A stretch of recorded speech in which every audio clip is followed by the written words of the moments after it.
Memorial Day stayed quiet. A lot of chasers are saying that Tornado Alley is about to be closed. Should see a slowdown. Battle is over when I say it is over.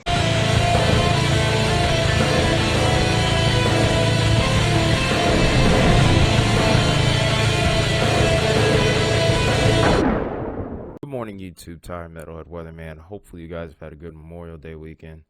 It's pretty quiet for the most part. Well, strike that. It wasn't that quiet. Saturday and Sunday were pretty interesting. But yesterday was relatively quiet, and some people were saying that storm chasing season was about over. No. Just going to tell you straight up, no.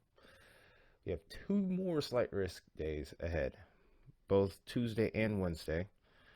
Tonight's risk actually has a hatched risk for damaging winds across western parts of Kansas, southwestern Nebraska, and even parts of eastern Colorado. And then there's also the hail threat. There is a no-tour risk, but as we have found out recently, that means nothing. Because of the way things have been, I figured, you know what? I think I'm going to try to go live today after I get off work. I'm going to look at the time frame for when these storms fire, especially since I'm just now getting to look at these models here. But we'll go ahead and take a look, starting out with the mid-level jet here. Usually I look for this more when it comes to tornadoes, but it seems like this shortwave should develop enough energy to get something going here, and we do see it late into the evening here. This setup probably is going to be more so on the eastern, maybe even the southeastern fringe of this. Could develop a little earlier, maybe even to the northeast. But it's kind of hard to say because I'm only looking at one model. I'm limited on time here. But we do see evidence of a shortwave developing, and that's going to be, I suppose, a lifting point for these storms to develop. When we look at the trough from the upper levels, it's not the most impressive one. However, there's just enough juice in this joker to get something going here. See, as you can see right here, that's evidence of the shortwave right there towards a higher level of the atmosphere, even though we're looking a little bit higher than what we were supposed to. But there's a little bit of a correlation there, as you could see. And that's really what we're looking for at this point. That's the first step. So we have a point of lift, we have a point of forcing. Dew points will probably be more than sufficient enough.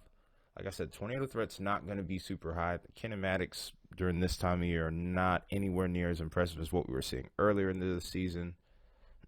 But there is enough moisture that makes its way to the west to where this becomes sufficient. Dew points are in the low to mid 50s into the upper 60s. Sufficient enough for severe weather. And here's a perfect example. And my goodness, looking at this D cape here is crazy. Don't know if you can see it because I know it's small, but we're looking at 1583 for downward cape. That indicates downtrap potential and for those winds to reach the surface. When we often look at severe thunderstorms on radar, and you see me on this radar with the green and red only, usually those winds are several hundred feet above the ground. The higher the D cape, the faster, the easier those winds can translate to the surface. So that's what we're seeing there. So we're seeing an indicator of that there based off the sounding. Based off the other parameters, it seems like we have more than enough parameters in play to have a notable squall line, maybe even maybe even a small bow echo try to develop here. So again, if you happen to be in western parts of Nebraska, eastern Colorado, and maybe even parts of Kansas, I would keep a close eye on the weather this evening. And wow, look at the cape around this area. It's explosive, even towards the mixed layer. I don't usually like to look at the surface cape because the mixed layer can often tell you exactly what's going on with all levels of the atmosphere.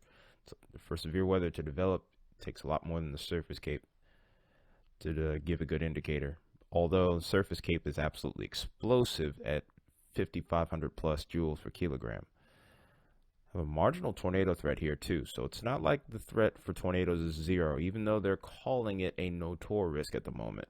That can easily change. We've been seeing that all year, but damaging winds definitely seems to be the most favorable threat at this point in time.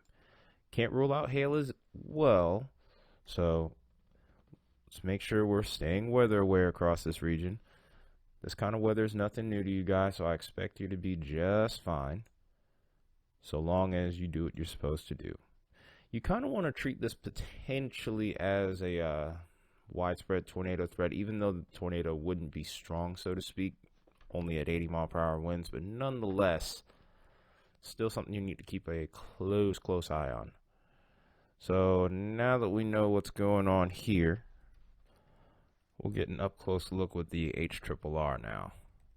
So storms don't develop until way later into the evening, almost about 7 to 8 p.m. Central Time. And what you really need to watch out for is this little backward C shape here and the little comma heads that could form in between here. Those comma heads are where you're most likely to see potential for rotation. But the more this condenses and the more this progresses, we expect to see more and more of a damaging wind threat take shape than a tornado threat. I think by the time we get later into the evening, we'll probably start to see this potential die off. But wait, there is more though. We do have a slight risk tomorrow. This one has all 3 hazards listed, including a small tornado threat across the panhandles of Oklahoma, Texas. And guess who's back in play once again? New Mexico. Eastern New Mexico across that Texas line. We've been talking about you for the last, almost it feels like an eternity. It's been just about a week. But we do get a little bit of an extension to the north here too. We see Kansas and Colorado in there too. There is a 2% tornado threat there, but the main threats as of right now, damaging winds and hail. We'll get into that setup later tonight when I do a forecast to cover the rest of the week. So I hope you're looking forward to that. I got to get out of here. I got to get on the road really soon to get to work. So hope you enjoyed this video. If you did, you know what to do. Smash that like button, claim that bell, and then also make sure you are hitting that share button. Also hit that subscribe button as well. I know the segue has been kind of sluggish lately because it's early in the morning, but hey, I'm trying to make sure I get something out to you guys.